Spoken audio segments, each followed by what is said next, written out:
নতুন জামার গন্ধ নেই, জিভে জল আনা খাবার নেই, কিন্তু পুজো আছে, আর আছে পুজোর আনন্দ। সেই আনন্দ বোঝে না ধনী দরিদ্র, বোঝে না নতুন পুরনো বিভেদ, বোঝে শুধু প্রাণের আবেগ আর মনের খুশি।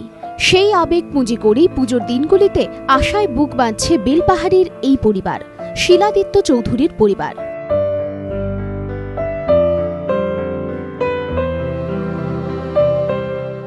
বাসে হেলপারি করে পরিবারের মুখে তুলে দিতেন দুবেলার খাবার, কিন্তু সম্প্রতি অসুস্থতা কেড়ে নিয়েছে সেই সংস্থানটুকুও।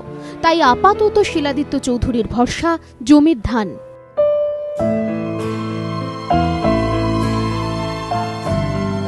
পুজোর মতো হয়ে যাবে, কিন্তু আমার নিজস্ব কিছু হবে না। যেমন নিজের তো ধরে কথা, নিজের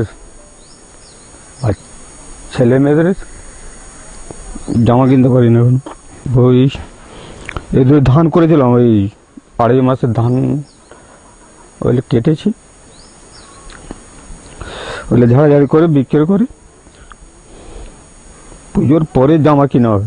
ধান ঝাড়া হয়েছে, বিক্রি করবো, ছেলে মেয়েদের জামা কাপড় আনবো, নিচে আনবো। পুজো পেরিয়ে যাবে তো ধান ভিজে শুকনো হয়নি, তারপরে পুজো পেরিয়ে যা হবার হবে। অনেকদিন নতুন জামা কেনা হয়নি, পুজোতেও নতুন কিছুই হয়নি, কিন্তু তবুও মা বাবার কাছে কোনো নালিশ নেই এই দুই খুদের। তারা খুশি পুরনো পোশাকেই। কাজ না করলে সংসার যাবে কি করে? কিন্তু ব্যাপার হচ্ছে, কাজ যদি না করে সংসার যাচ্ছে কি করে যেতে বলেন? ওই ঘরের যেটুকু ছিল সেটুকুন দিয়ে যাচ্ছে। বাচ্চারা তো ডেলি বলে জামা কিনবো, জামা পুরনো এই কেচে মেলা আছে, ওইগুলো ইয়ে করা হবে।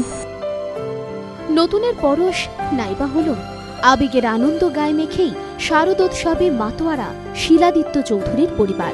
অমিতাভ রথের রিপোর্ট, এবিপি আনন্দ, পশ্চিম মেদিনীপুর।